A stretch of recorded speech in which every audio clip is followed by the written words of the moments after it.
দেখে নেব খেলার সময় শিরোনাম। প্রথম টি-20 খেলতে কানপুর থেকে গোয়ালিয়রে বাংলাদেশ ও ভারত দল। নাশকতা এড়াতে শহর জুড়ে নিরাপত্তা জোরদার। ইতিহাসের সাক্ষী হওয়ার অপেক্ষায় মাধবরাও সিন্ধিয়া স্টেডিয়াম। কাল সংযুক্ত আরব আমিরাতে পর্দা উঠছে নারী টি-20 বিশ্বকাপের। স্কটল্যান্ডকে হারিয়ে প্রথম জয়ের আশায় টাইগ্রেসরা। মাইল ফলকের সামনে জ্যোতি নাহিদা। কাউন্সিলর বাছাই নিয়ে উত্তপ্ত বাফুফে। দুপক্ষের ধাওয়া পাল্টা ধাওয়া। 4 ডেলিগেট বাতিল করে 133 জনের নাম সুপারিশ। কাল নির্বাহী কমিটির সভায় চূড়ান্ত অনুমোদন। আর্জেন্টিনা ভক্তদের জন্য সুখবর, ফিট লিওনেল মেসিকে রেখেই বিশ্বকাপ বাছাইয়ের জন্য 27 সদস্যের দল ঘোষণা স্ক্যালোনির। নতুন মুখ নিকো পাজ। এবং কিছুক্ষণ পর চ্যাম্পিয়ন্স লিগে শিরোপাধারী রিয়াল মাদ্রিদের প্রতিপক্ষ লিল। এমবাপ্পেকে নিয়ে ঝুঁকি নিতে চান না অ্যাঞ্চেলোত্তি। বোলোনিয়ার বিপক্ষে লড়বে লিভারপুল।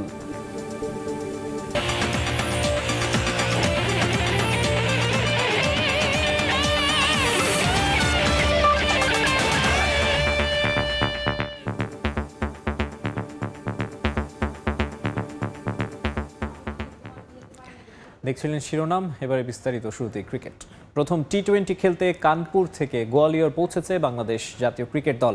একই দিন মধ্যপ্রদেশে পা রেখেছে টিম ইন্ডিয়াও। তবে এক ফ্লাইটে সবাই নয়, কেউ দলগত, কেউ বা নিজের মতো করে। গোয়ালিয়র পৌঁছে বুধবার কোনো দলই করেনি অনুশীলন। বিমানবন্দর থেকে কঠোর নিরাপত্তায় হোটেলে যায় দুই দল। মধ্যপ্রদেশ থেকে আরও জানাচ্ছেন মাহবুব রিমন। বিমানবন্দরে কড়া নিরাপত্তা, মুহুর্মুহু সাইরেন। রানওয়ে থেকে সরাসরি টিম বাসে। গেট দিয়ে বাংলাদেশ দলকে বের করার ঝুঁকি নেয়নি নিরাপত্তার দায়িত্বে থাকা সংস্থা। গাড়িবহর দ্রুত গতিতে ছুটল হোটেলের পথে। ভারতে এর আগেও বহুবার খেলতে এসেছে বাংলাদেশ দল, তবে পরিবর্তিত পরিস্থিতিতে এবার ভিন্ন আবহ। চেন্নাই কিংবা কানপুরেও ছিল নিরাপত্তার চাদরে ঢাকা, তবে গোয়ালিয়র যেন ছাড়িয়ে গেল ওই দুই শহরকেও। কারণ ভারত বাংলাদেশ সিরিজ বাতিলের প্রথম দাবি যে উঠেছে এই শহরেই। ম্যাচটির দিন যে হরতাল ডেকেছে অখিল ভারত হিন্দু মহাসভা। আনুষ্ঠানিকভাবে সাকিব পরবর্তী টি-20 যুগের প্রথম সিরিজ। ঢাকা থেকে মঙ্গলবার দিল্লি আসা দলের 10 সদস্যের সঙ্গে এদিন যোগ দিলেন টেস্ট স্কোয়াড থেকে টি-20 দলে জায়গা করে নেওয়া বাকি 5 জন। একই বিমানে ছিলেন ভারতীয় দলের সদস্যরাও, তবে যারা টেস্টে না থেকে শুধু টি-20 স্কোয়াডে আছেন তারা এসেছেন সকাল 11টা নাগাদ। সবার আগে লেগে রবি বিষ্ণই, এরপর একে একে রিঙ্কু সিং, রিয়ান পরাগ, মায়াঙ্ক যাদব, ওয়াশিংটন সুন্দর, সূর্যকুমার যাদব আর হার্দিক পান্ডিয়া এলেন ভিন্ন ফ্লাইটে। গোয়ালিয়রে এসেছেন তামিম ইকবালও, চলতি সিরিজে যিনি আছেন ধারাভাষ্যকারের দায়িত্বে। তবে ক্রিকেট থেকে সাময়িক নির্বাসনে গেলেও এই বাহাতি ওপেনারের খ্যাতি যে এতটুকু কমেনি তা বোঝা গেল ভিন দেশে এমন সেলফি শিকারীর আবদারে। রোববার 3 ম্যাচ সিরিজের প্রথম টি-20। চেন্নাই হয়ে কানপুর, সাদা পোশাকে ব্যর্থতার ফিরিস্তি দীর্ঘ থেকে হয়েছে আরও দীর্ঘ। তবে নতুন ভেন্যু, নতুন ফরম্যাট। টি-20তে সাকিব পরবর্তী যুগের যাত্রা আর 2026 বিশ্বকাপকে সামনে রেখে পরিকল্পনা, যার ইতিবাচক শুরুটা হোকেই গোয়ালিয়রেই। মাহবুব রিমন, সময় সংবাদ, গোয়ালিয়র, মধ্যপ্রদেশ, ভারত। মধ্যপ্রদেশে ইতিহাসের সাক্ষী হতে যাচ্ছে টাইগাররা। বাংলাদেশ ভারত ম্যাচ দিয়েই অভিষেক হতে যাচ্ছে মাধবরাও সিন্ধিয়া ক্রিকেট স্টেডিয়ামের, যে ম্যাচ দিয়ে 14 বছর পর আবারও আন্তর্জাতিক ক্রিকেট ফিরছে গোয়ালিয়রে। 300 কোটি রুপি খরচ করে সদ্য নির্মাণ করা এই ভেন্যুর দর্শক ধারণ ক্ষমতা আপাতত 30,000। পাহাড়ের পাদদেশে অবস্থিত এই মাঠের অপার সৌন্দর্য মুগ্ধ করবে যে কাউকে। গোয়ালিয়র থেকে আরও জানাচ্ছেন মাহবুব রিমন। বাংলাদেশ ভারত 3 ম্যাচ টি-20 সিরিজের প্রথম ম্যাচ দিয়ে গোয়ালিয়রবাসীর অবসান হচ্ছে দীর্ঘ 14 বছর অপেক্ষার। আবারও আন্তর্জাতিক ক্রিকেট ফিরছে এখানে। তবে সবচাইতে আইকনিক ক্যাপ্টেন রূপ সিং ক্রিকেট স্টেডিয়াম নয়, এই ম্যাচ হবে একেবারে ব্র্যান্ড নিউ ভেন্যুতে। আকাশ, পাহাড় আর গ্যালারি, এ যেন অদ্ভুত এক মিতালি। পাহাড়ের বুক চিরে মাথা উঁচু করে ঠায় দাঁড়িয়ে সাক্ষ্য দিচ্ছে নিজের অস্তিত্বের অপেক্ষায় অভিষেকের। ভারতের হৃদয় বলে খ্যাত মধ্যপ্রদেশের হৃদয় আবার গোয়ালিয়র। মাধবরাও সিন্ধিয়া ক্রিকেট স্টেডিয়াম যেন সেই সৌর্যেরই প্রতীক। শহর থেকে প্রায় 10 কিলোমিটার দূরে সাবেক বিসিসিআই সভাপতি মাধবরাওয়ের নামে তৈরি করা নতুন স্টেডিয়ামটির কাজ শেষ হয় চলতি বছরই। তবে আপাতত ধারণ ক্ষমতা 30,000, শীঘ্রই দ্বিতল করে তা করা হবে 50,000। ভারত আফগানিস্তান ম্যাচ দিয়ে এই মাঠের অভিষেক হওয়ার কথা থাকলেও শেষ পর্যন্ত তা হয়নি। তাই তো বাংলাদেশ সাক্ষী হচ্ছে এই মাঠের অভিষেকের। 14 বছর পর আন্তর্জাতিক ম্যাচ বলে কথা, তাই তো মুহূর্তেই শেষ গোটা টিকিট। একটা ম্যাচের টিকিটের জন্য গোয়ালিয়র জুড়েই হাহাকার। মাঠ প্রস্তুতিতে চলছে শেষ মুহূর্তের ব্যস্ততা। গ্রাউন্ডসম্যানরাও মাঠ পরিচর্যায় ব্যস্ত, চলছে মহড়াও। কেউ অসুস্থ হলে কিভাবে তাকে চিকিৎসা প্রদান করা হবে, চলল সেই দামি আয়োজন।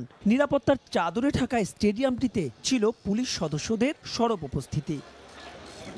তবে অপার এই সৌন্দর্যের আড়ালেও লুকিয়ে আছে অদ্ভুত এক দুর্বলতা। খুব দ্রুত এই স্টেডিয়ামটির নির্মাণ কাজ শেষ করায় মাঠের পাশ দিয়ে যাওয়া একটি পানি নিষ্কাশন ক্যানেলের পথ আটকে দিয়েছে স্টেডিয়ামটির বাউন্ডারি লাইন। গেল মাসে ভারী বৃষ্টিপাত হওয়ায় পাহাড় থেকে আসা ঢলে ভেঙে যায় স্টেডিয়ামের দেয়াল, পানি ঢুকে পড়ে মূল মাঠে। তবে আপাতত প্রথম টি-20তে সেই ভয় নেই। গোয়ালিয়রের আবহাওয়ার পূর্বাভাস বলছে অন্তত বৃষ্টির সম্ভাবনা নেই আগামী 7 দিন। মাহবুব রিমন, সময় সংবাদ, Gwalior, Madhya Pradesh, Bharat. Net bowler side bench থেকে বিশ্বের শীর্ষ ফ্র্যাঞ্চাইজি লিগ আন্তর্জাতিক ক্রিকেটের মঞ্চে সুযোগ পেতে রিশাদ হোসেনের গল্পটা সংগ্রামের। অপেক্ষা থাকলেও হতাশা ভর করেনি এই তরুণ লেগ স্পিনারের। যখন যেখানে সুযোগ পেয়েছেন উজাড় করে দিয়েছেন সামর্থ্যের সবটুকু। দেশের উঠতি লেগ স্পিনারদের জন্য একই পরামর্শ রিশাদের। ভারতের বিপক্ষে টি-20 সিরিজে খেলতে চান ভয় ডরহীন ক্রিকেট। সময় সংবাদে দেয়া একান্ত সাক্ষাৎকারে তার কথা শুনেছেন সাব্বির মিথুন। কিছু নেই, কষ্ট করবো, ফল দেওয়ার মালিক তো আল্লাহ। আমি রিপিট করতে হবে, প্রতিদিন ভালো খেলতে হবে, এটাই আমার কাজ। যে ডেতে খেলবো ওই দিনটা চিন্তা করি, আজকে ভালো খেলবো, আজকে ভুলে যাবো, কালকে আবার ভালো খেলতে হবে। রিশাদ হোসেনের গল্পটা ভিন্ন। ঘরোয়া ক্রিকেটে সাইড বেঞ্চ আর ন্যাশনাল টিমে তার বিচরণ ছিল নেট সেশনে আবদ্ধ। দীর্ঘ অপেক্ষা শেষে সেই রিশাদই এখন টি-20-র হটকেক। যে ডেলিভারি করতে পারে এই ডেলিভারি করবো। ব্যাটসম্যান যদি ভালো খেলে সেটা ব্যাটসম্যানের ক্রেডিট দিতে হবে। তো আমি জাস্ট আমার কষ্টটা করতে চাই এবং প্রতিদিন 1% হলে ইমপ্রুভ করার চেষ্টা করতেছি। অভিষেকের 1 বছরে রিশাদ জায়গা করে নিয়েছেন 3টা বিদেশি ফ্রাঞ্চাইজি লিগে, যার মধ্যে সবচেয়ে বড় নাম অস্ট্রেলিয়ার বিগ ব্যাশ। হোবার্ট হ্যারিকেন্সের হয়ে দ্বিতীয় বাংলাদেশি হিসেবে সেই লিগ মাতানোর অপেক্ষায় এই লেগ স্পিনার। অথচ এই রিশাদেরই জায়গা হয়নি যুব বিশ্বকাপের দলে। বিপিএলেও তাকে খেলানোর সাহস দেখায়নি কুমিল্লা ভিক্টোরিয়ান্স। জাতীয় দলে অভিষেকের আগে লিস্ট এতে 3টি এবং ঘরোয়া টি-20 খেলেন মাত্র 18টা। হাতে গোনা ওই কয়েক ম্যাচেই নিজের সামর্থ্যের প্রমাণ দেন 22 বছর বয়সী এই ক্রিকেটার। দেশের মন্থর উইকেটের বিবেচনায় ফিঙ্গার স্পিনারদের সামনে রিস্ট স্পিনারদের টিকে থাকাটাই কঠিন। তাই রিশাদের মতে হাতে গোনা অল্প সুযোগই কাজে লাগাতে হবে বাকিদের। অতীতের তুলনায় দেশের লেগ স্পিন পাইপলাইন সমৃদ্ধ বলেও মনে করেন নীলফামারী থেকে উঠে আসা এই ক্রিকেটার। আউটসাইডে অনেক লেগ স্পিনার আসতেছে এবং আশা করা যায় আরও 2-4 জন 5 জন আসবে। তো আমাদের দেশের জন্যই ভালো। 5 division, 2nd division, 3rd division, premier league সবার একটা দুটো সুযোগ আছে। আমাদের সুযোগ হচ্ছে লিমিটেড, আমাদের ওই সুযোগ লিমিটেডের মধ্যে কাজে লাগাইতে হবে। ভারত সিরিজকে সামনে রেখে জিম আফ্রো টি-10 খেলতে যাননি রিশাদ হোসেন। ইতিহাস ভুলে বর্তমান বিশ্ব চ্যাম্পিয়নদের বিপক্ষে খেলতে চান ভয় ডরহীন ক্রিকেট। সবাই স্পেসিফিক জায়গাটা নিয়ে কাজ করতেছে। সো টপাররা যারা তারা সুইং, পেস বলার এইসব নিয়ে কাজ করতেছে, মিডলার যারা স্পিন, টার্ন এইসব নিয়ে সবাই এখন মাশাআল্লাহ অনেক সিরিয়াস এবং সবাই কমিটেড আর কি, যে আমাদের জিতার জন্য খেলবো, কোনো ভয় ডরহীন না, এইসব খেলার চেষ্টা করবো। বছর 5 আগে আমিনুল ইসলাম বিপ্লবকে নিয়ে ভারতের মাটিতে টি-20 সিরিজ খেলেছিল বাংলাদেশ। রিশাদের সামনে এবার সুযোগ সেই বিপ্লবকে ছাড়িয়ে যাবার। হয়তোবা সেখানে নিজের আইপিএল ভবিষ্যৎটাও নির্ধারণ করবেন এই লেগ স্পিনার। সাব্বির মিথুন, সময় সংবাদ। এবারে দেশের ফুটবল প্রসঙ্গ। বাতিল করা হলো গোপালগঞ্জ, ফেনী, শেরপুর এবং লালমনিরহাটের কাউন্সিলরশিপ। ফর্ম জালিয়াতির প্রমাণ মেলায় আসন্ন বাফুফে নির্বাচনে এই 4 ডিএফএর কোনো প্রতিনিধি অংশ নিতে পারবে না। কুড়িগ্রাম ডিএফএ এবং এফসি উত্তরবঙ্গ ও সিদ্দিক বাজার জুনিয়র ঢাকা স্পোর্টিং নিয়ে অভিযোগ থাকলেও যাচাই বাছাইয়ে টিকে গেছে তাদের প্রতিনিধি। এদিকে ডেলিগেট বাছাই নিয়ে সারা দিন বাফুফেতে ছিল উত্তপ্ত পরিস্থিতি। অপ্রীতিকর পরিস্থিতি এড়াতে মোতায়েন করা হয়েছিল পুলিশ। নামে ফুটবল ফেডারেশন, কাজে যত সব অফুটবলীয় কার্যক্রমের বাহার। নির্বাচন এলে তা আরো বেড়ে যায় বহুগুণে। সারা বছর মাঠে ফুটবল রাখার খবর নাই, অথচ ভোটের লড়াই এলে তাদের ব্যাপক দৌড়ঝাঁপ। কে হবে কাউন্সিলর, তাই নিয়ে বাফুফেতে ধাওয়া, পাল্টা ধাওয়া, হাতাহাতি, শোডাউন। পরিস্থিতি সামাল দিতে পুলিশ পর্যন্ত মোতায়েন করতে হয়েছে। এর আগে সকাল সকাল নির্ধারিত সময়ে বাফুফে কার্যালয়ে হাজির হন ডেলিগেট মনোনয়নের জটিলতা নিরসন কমিটির সদস্যরা। তাদের কাছে অভিযোগ 7টি, সেটা পর্যবেক্ষণে পার ঘন্টা 10। ফর্ম জালিয়াতির প্রমাণ মেলায় বাতিল গোপালগঞ্জ, ফেনী, শেরপুর এবং লালমনিরহাট জেলা ফুটবল অ্যাসোসিয়েশনের কাউন্সিলরশিপ। টিকে গেছেন কুড়িগ্রাম ডিএফ এর মানস চন্দ্র দাস থলু, এফসি উত্তরবঙ্গের রায়হান কবির এবং সিদ্দিক বাজার জুনিয়র ঢাকা স্পোর্টিং এর আহাদ ব্যাপারী। 7টা পেয়েছি। এই 7-এর মধ্যে আমরা 4টা বাতিল আর 3টাকে আমরা বৈধতার রেখেছি, আর বৈধ বলে রেখেছি। বাতিল 4টা হলো ফেনী, শেরপুর, তারপরে গোপালগঞ্জ আর হলো লালমনিরহাট। আর যেই কথা টিকে গেছে হলো এএফসি উত্তরবঙ্গ, তারপরে সিদ্দিক বাজার, তারপরে হলো কুড়িগ্রাম। বাফুফে নির্বাচনের জন্য 30 সেপ্টেম্বর পর্যন্ত কাউন্সিলরশিপ ফর্ম জমা পড়ে 137টি। 4টি বাতিল হওয়ায় বৈধ ডেলিগেট দাঁড়ালো 133 জন, যার চূড়ান্ত অনুমোদন দেবে বর্তমান নির্বাহী কমিটি তাদের শেষ কার্যনির্বাহী কমিটির সভায়। লাস্ট আমাদের ছিল 137টা, এখান থেকে 4টা বাদ হলো, তার মানে হচ্ছে 133টা। সো 133টা আমাদের এক্সিকিউটিভ কমিটিতে আমি উঠাবো।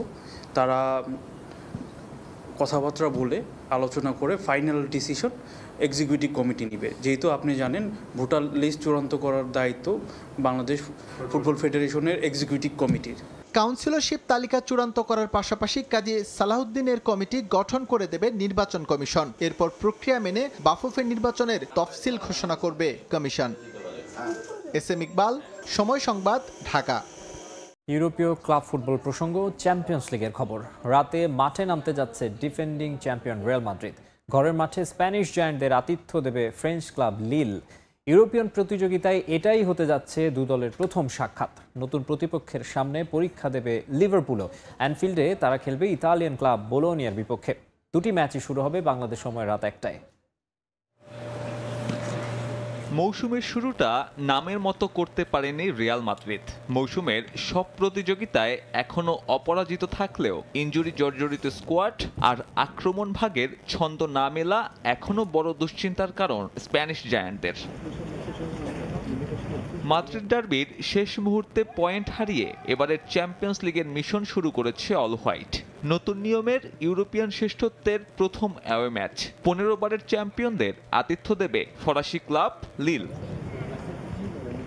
তবে এই ম্যাচেও ইনজুরি চিন্তা পিছু ছাড়ছে না কোচ কার্লো অ্যানচেলোত্তির। এমবাপ্পে দলের সঙ্গে ফ্রান্সে গেলেও শুরুর একাদশে তার না থাকার সম্ভাবনাই বেশি। সুযোগ পেতে পারেন এনরিক। গোলপোস্টের নিচে থাকছেন না থিবো কোর্তোয়া। আবারও আন্দ্রে লুনিনকে নিয়ে ফার্স্ট 11 সাজাতে হবে লস ব্লাঙ্কোর। ডার্বিতে চোটে পড়েছেন ফ্রান গার্সিয়াও। তবে লিলের মাঠে ইনজুরি কাটিয়ে ফিরতে পারেন এদুয়ার্দো কামাভিঙ্গা। প্রতিযোগিতামূলক ম্যাচে এবারই প্রথমবারের মতো লিলের বিপক্ষে খেলবে রিয়াল। স্প্যানিশ দলগুলোর বিপক্ষে সব মিলিয়ে 9 ম্যাচে মাত্র 1 জয় ফ্রেঞ্চদের। যদিও ফরাসি ক্লাবটার হোম রেকর্ড দুশ্চিন্তার কারণ হতে পারে অল হোয়াইট শিবিরের। এদিকে রিয়ালের মতো নতুন প্রতিপক্ষের পরীক্ষা লিভারপুলের সামনেও। অলরেডদের প্রতিপক্ষ দীর্ঘ 60 বছর পর কোনো ইউরোপিয়ান প্রতিযোগিতায় ওঠা ইতালিয়ান ক্লাব বোলোনিয়া। চ্যাম্পিয়ন্স লিগের দ্বিতীয় ম্যাচে দ্বিতীয় ইতালিয়ান অপোনেন্টের সামনে মোহাম্মদ সালারা। নতুন মৌসুমের চ্যাম্পিয়ন্স লিগের প্রথম ম্যাচে এসি মিলানকে তাদেরই মাঠে হারিয়ে শুভ সূচনা করে লিভারপুল। সে হিসেবে বোলোনিয়া পরীক্ষা সহজই হওয়া উচিত। এই ম্যাচে অসুস্থতা কাটিয়ে ফিরতে পারেন ডারউইন নুনেস। তবে বোলোনিয়ার রক্ষণভাগ ভোগানোর সক্ষমতা রাখে অলরেড শিবিরকে। অ্যানফিল্ডে আর্নে স্লটের শিবির সঙ্গে পাবে না দিয়াগো জোতা আর হার্ভে এলিয়টকে। যদিও ঘরের মাঠে ফেভারিট হিসেবেই নামবে স্বাগতিকরা। বিশেষ করে তাদের সাম্প্রতিক ফর্ম বোলোনিয়ার বিপক্ষে সহজ জয়ের আভাস দিচ্ছে। সাব্বির মিথুন, সময় সংবাদ। দিয়েগো ম্যারাডোনার দেহাবশেষ কবরস্থান থেকে সরানোর অনুমতি দিয়েছেন আর্জেন্টাইন আদালত। ম্যারাডোনার মেয়েদের আবেদনের ভিত্তিতে এই রায় দিয়েছেন তারা। রায়ে বুয়েন্স আয়ারেসের কেন্দ্রস্থলে সর্বকালের সেরা এই ফুটবলারের সমাধিস্তম্ভ বানিয়ে সেখানে দেহাবশেষ স্থানান্তরের নির্দেশ দেওয়া হয়েছে। মৃত্যুর 4 বছর পরও একই রকম প্রাসঙ্গিক ফুটবলের এই বর্ণময় ক্যারেক্টার। আর্জেন্টাইনদের কাছে তিনি ফুটবল ঈশ্বর, আর পুরো দুনিয়ার কাছে খ্যাপাটে এক ফুটবলার যিনি পায়ের খেলায় বিশ্ব জয় করেছেন হাত দিয়ে। যদিও এর কোনো কিছুই কখনো স্পর্শ করতে পারেনি ম্যারাডোনাকে। তিনি আজীবন বেঁচে ছিলেন তার নিজস্ব ফুটবল দুনিয়ায়। কোকেন আর মদ্যপান তাকে একটু একটু করে ঠেলে দিয়েছিল মৃত্যুর দিকে। 2020 সালে 60 বছর বয়সেই তিনি পাড়ি দেন না ফেরার দেশে। মস্তিষ্কে অস্ত্রোপচারের পর নিজ বাসায় হার্ট অ্যাটাক করে মারা যান এই কিংবদন্তি। কিন্তু আজীবন বিতর্ককে সঙ্গী করে চলা ম্যারাডোনার মৃত্যুর ঘটনাকে এত সহজে মেনে নিতে পারেননি তার পরিবার এবং সমর্থকরা। চিকিৎসকদের বিরুদ্ধে অবহেলার অভিযোগ করেন তারা। পরে বিষয়টি আদালতে গড়ালেও এখনও তদন্তাধীন আছে সেটা। এর মাঝে অবশ্য নতুন এক বিতর্ক শুরু হয় ম্যারাডোনাকে নিয়ে। এবার এটার জন্ম দেন তার কন্যারা। বুয়েনোস আইরেসের উত্তর পশ্চিমাঞ্চলের বেলাভিস্তায় অবহেলিতভাবে পড়ে আছে ম্যারাডোনার সমাধি, এই অভিযোগ করেন তারা। সামাজিক যোগাযোগ মাধ্যমে প্রকাশিত এক ছবিতে দেখা যায় সমাধিটিতে ছিল না কোনো নামফলক, কেবল একটি পতাকা দিয়েই দায় সেরেছিল সেখানকার কর্তৃপক্ষ। যদিও পরে সেটা ভুল ছবি বলে প্রমাণ করে দেয় আর্জেন্টাইন বেশ কয়েকটি গণমাধ্যম। কিন্তু সেই যে অভিযোগ উঠেছিল সেটা থেকে আর পিছপা হননি ম্যারাডোনার মেয়েরা। সান ইসিন্দ্রোর 3 নম্বর ফৌজদারি আদালতে ম্যারাডোনার দেহাবশেষ স্থানান্তরের আবেদন করেন তারা। পাশাপাশি পুয়ের্তো মাদেরোয় M10 মেমোরিয়াল নামে একটি সমাধিস্তম্ভ বানিয়ে সেখানে দেহাবশেষ নেয়ার অনুমতি চান তারা। প্রস্তাবিত নতুন সমাধিস্থলটি অনেক বেশি নিরাপদ এবং মানুষের শ্রদ্ধা জানানোর জন্য উপযুক্ত বলে দাবি করা হয় সেখানে।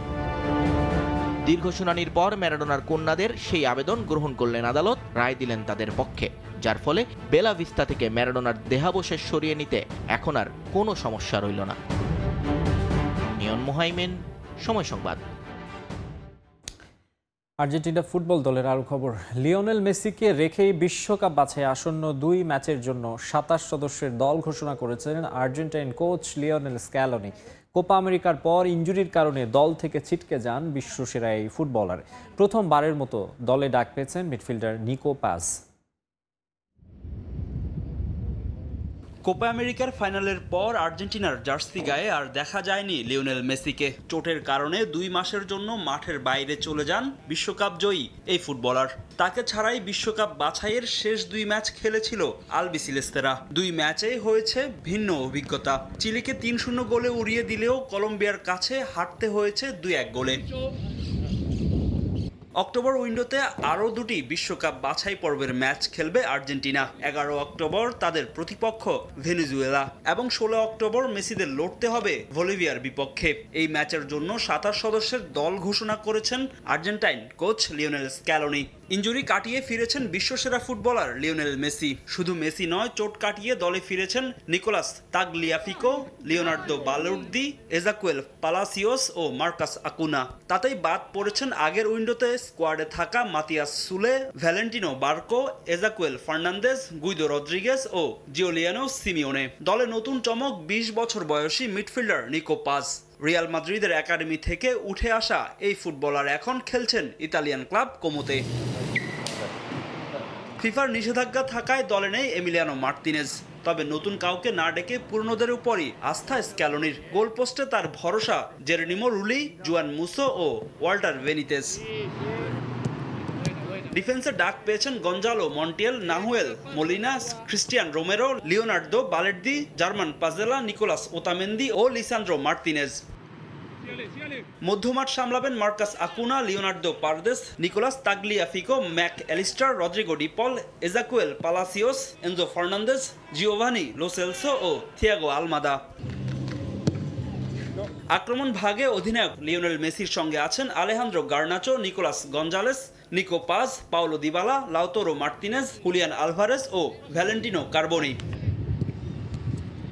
বিশ্বকাপ বাছাইয়ে লাতিন অঞ্চলে 8 ম্যাচে 18 পয়েন্ট নিয়ে শীর্ষে অবস্থান করছে বর্তমান বিশ্ব চ্যাম্পিয়নরা। ফাহিম ইসলাম, সময় সংবাদ। মাঠে নামলেই যার পায়ের জাদুতে মুগ্ধ হয় ফুটবল বিশ্ব, রেকর্ড যার নিত্য অভ্যাস, সেই ক্রিস্টিয়ানো রোনালদো এবার দিলেন ভিন্ন আভাস। ব্যক্তিগত অর্জন নিয়ে নাকি তিনি আর ভাবতে চান না। আগামী দিনগুলোতে নিজের রেকর্ডের চেয়ে আল নাসরকে বেশি গুরুত্ব দিতে চান পর্তুগিজ তারকা। মাঠে রেকর্ড গড়ার চেয়ে নিজের খেলা উপভোগে বেশি মনোযোগ দিতে চান CR7। আল নাসর ও সতীর্থদের জন্য ম্যাচ জিততে চান Ronaldo.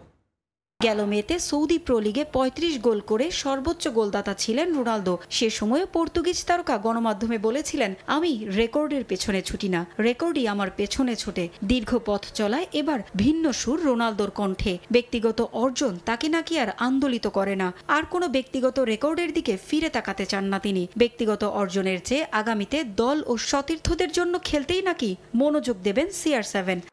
For me it's always good. The records and everything, but as I said before, for me the most important thing is, of course, win matches. We are in a good row right now, 4 games, 4 wins. Team, it's with a good spirit. The rest, to be honest, the records, it's part of me. I'm always beat records. For me it's not any motivation anymore. For me it's just to enjoy. I like to still play football, and this is for me is the most important. তবে Ronaldo চান বা না চান, তিনি যতদিন মাঠে থাকবেন record তার পেছনে ছুটে বেড়াবে, সেটা বলাই যায়। লুইস কাস্ত্রোকে ছাঁটাইয়ের পর আল নাসরের নতুন কোচ হিসেবে দায়িত্ব নিয়েছেন স্টেফানো পিউলি। ইতালিয়ান কোচ দায়িত্ব নেওয়ার পর এখন পর্যন্ত সব ধরনের প্রতিযোগিতা মিলিয়ে 4 ম্যাচ জিতেছে আল নাসর। সৌদি প্রো লিগে এ মৌসুমে 5 ম্যাচ শেষে 3 জয় ও 2 ড্রয়ে 11 পয়েন্ট নিয়ে 4-এ আছে আল নাসর। গেলবার আল হিলালের কাছে শিরোপা হারানো নাসর সমর্থকদের এবার আক্ষেপ পূরণ করতে চান রোনালদো। পারভিন আক্তার, সময় সংবাদ। দেশের তৃণমূলে ক্রিকেট খেলার সরঞ্জাম সহজলভ্য করতে চেষ্টায় নেমেছে MKS। মেহেদী হাসান মিরাজ এবং ইমরুল কায়েসের এই প্রতিষ্ঠানের সুখ্যাতি এখন পৌঁছে গেছে দেশ থেকে দেশের বাইরেও, যার ধারাবাহিকতায় এবার MKS এর স্টোর উদ্বোধন করা হলো যশোরে। বাংলাদেশের প্রত্যন্ত অঞ্চলে ক্রিকেটারদের জন্য ব্যাট, গ্লাভস সহ অন্যান্য সরঞ্জাম পৌঁছে দেওয়ার এই চেষ্টা অব্যাহত থাকবে বলে জানিয়েছেন ইমরুল। বেনাপোল প্রতিনিধি আজিজুল হকের তথ্য, ছবিতে রিপোর্ট। ইমরুল মিরাজের MKS প্রতিষ্ঠান যাত্রা শুরু করে বড় স্বপ্ন নিয়ে। বিশ্বমানের ব্যাট প্রস্তুত করে ইতিমধ্যেই সাড়া ফেলেছে ক্রিকেট প্রেমীদের মনে। সাকিব তামিম থেকে মঈন রোহিতদের কাছেও পৌঁছেছে MKS এর ব্যাট। মিরাজ ইমরুলরা এবারে ব্যাট পৌঁছানোর চেষ্টা করছে দেশের সর্বত্র। একে একে দেশের বিভিন্ন জায়গায় খোলা হচ্ছে MKS এর স্টোর। যশোরের বেনাপোলে উদ্বোধন করা হয়েছে নতুন আরেকটি ব্রাঞ্চ, যেখানে উপস্থিত ছিলেন ইমরুল নিজেই। জানিয়েছেন প্রতিষ্ঠান নিয়ে তার ভবিষ্যৎ পরিকল্পনার কথা। MKSটা তো করাই হচ্ছে বাংলাদেশের স্পোর্টস একটা প্রপার মানে ইন্ডাস্ট্রি হিসাবে আমরা নিয়ে এসেছি, স্পোর্টস কোম্পানি। তো এখানে নট অনলি ব্যাট বল, আমরা ব্যাট বা গ্লাভস তৈরি করছি, আমাদের স্পোর্টসে যত ইকুইপমেন্ট থাকবে ক্রিকেটিং এবং ক্রিকেটের বাইরেও, এগুলো আমরা তৈরি করছি, করার প্ল্যান আছে আমাদের ভবিষ্যতে। তো আমি চেষ্টা করব বাংলাদেশের আমাদের প্রত্যেকটা জেলাতে আমাদের MKS এর ডিলার থাকবে, স্টোর থাকবে, এবং দেশের বাইরেও আমরা, আপনারা জানেন যে অলরেডি USA-তে আমাদের একজন ডিলার নিয়ে নিয়েছে, অস্ট্রেলিয়াতে আছে, UK-তে আছে। যশোরের বেনাপোলে ছিল না তেমন ভালো কোনো স্পোর্টসের দোকান। সরঞ্জাম কিনতে ক্রিকেটারদের পাড়ি দিতে হতো অনেকটা পথ। তাই হাতের নাগালে ভালো মানের ব্যাটের দোকান হওয়াকে সাধুবাদ জানাচ্ছেন খুদে ক্রিকেটাররা। এই শোরুমটা উদ্বোধন না হতো তাহলে আমাদের জেলা পর্যায়ে বিভিন্ন জায়গায় যে 40-50 কিলোমিটার দূরে যাই এই ব্যাট কিনতে হতো। এখানে আমি MKS শোরুমে ব্যাট দেখতে এসেছি। প্রাথমিক অবস্থায় বেশ কিছু ব্যাটের কালেকশন আছে। আপাতত ব্যাট থাকলেও পরবর্তীতে আমাদের গ্লাভস, বল, অন্যান্য যে জার্সি, এগুলো আমরা অ্যাড করার পরিকল্পনায় আছি। তো প্রথম দিন হিসেবে আমরা বেশ সাড়াও পেয়েছি, বেশ কিছু ক্রিকেট প্রেমীরা আমাদের এখানে আসছে। শুধু বেনাপোলি নয়, একই দিনে সাতক্ষীরার সীমান্ত শহরে আরও একটি নতুন স্টোর উদ্বোধন করেন ইমরুল কায়েস। সময় সংবাদ, বেনাপোল। আবারও স্বাগত খেলার সময়ে। বাংলাদেশ উশু ফেডারেশনের তালা ভেঙে লুটপাটের প্রতিবাদে দোষী ব্যক্তিদের গ্রেপ্তারের দাবিতে সংবাদ সম্মেলন করেছে বর্তমান কমিটি। ঢাকা রিপোর্টার্স ইউনিটিতে এই সংবাদ সম্মেলন করা হয়। উশু ফেডারেশনের সাধারণ সম্পাদক মোহাম্মদ দুলাল হোসেন দাবি করেন, চীন থেকে পাওয়া বিভিন্ন ক্রীড়া অনুদান চুরি করা হয় ওই ঘটনায়। 2010 সালে নারী কেলেঙ্কারির দায়ে বহিষ্কৃত উশু ফেডারেশনের সদস্য দিলদার হোসেন দিলু সহ চায়না চেম্বারের সাবেক পিয়ন মেজবাউদ্দিন এই ঘটনার সঙ্গে জড়িত। এই অনাকাঙ্ক্ষিত ঘটনায় পল্টন মডেল থানায় মামলা দায়ের করা হয়েছে। এ পর্যায়ে খেলার সময় শীর্ষ সংবাদ জানিয়ে দিচ্ছে আরেকবার। প্রথম টি20 খেলতে কানপুর থেকে গোয়ালিয়রে বাংলাদেশ ও ভারত দল। নাশকতা এড়াতে শহর জুড়ে নিরাপত্তা জোরদার। ইতিহাসের সাক্ষী হওয়ার অপেক্ষায় মাধবরাও সিন্ধিয়া স্টেডিয়াম। বৃহস্পতিবার সংযুক্ত আরব আমিরাতে পর্দা উঠছে নারী টি-20 বিশ্বকাপের। স্কটল্যান্ডকে হারিয়ে প্রথম জয়ের আশায় টাইগ্রেস। মাইল ফলকের সামনে জ্যোতি নাহিদা। কাউন্সিলর বাছাই নিয়ে উত্তপ্ত বাফুফে, দুপক্ষের ধাওয়া পাল্টা ধাওয়া। 4 ডেলিগেট বাতিল করে 133 জনের নাম সুপারিশ। কাল নির্বাহী কমিটির সভায় চূড়ান্ত অনুমোদন। এই ছিল খেলার সময়ের এখনকার আয়োজনে। সঙ্গেই থাকুন সময়ের।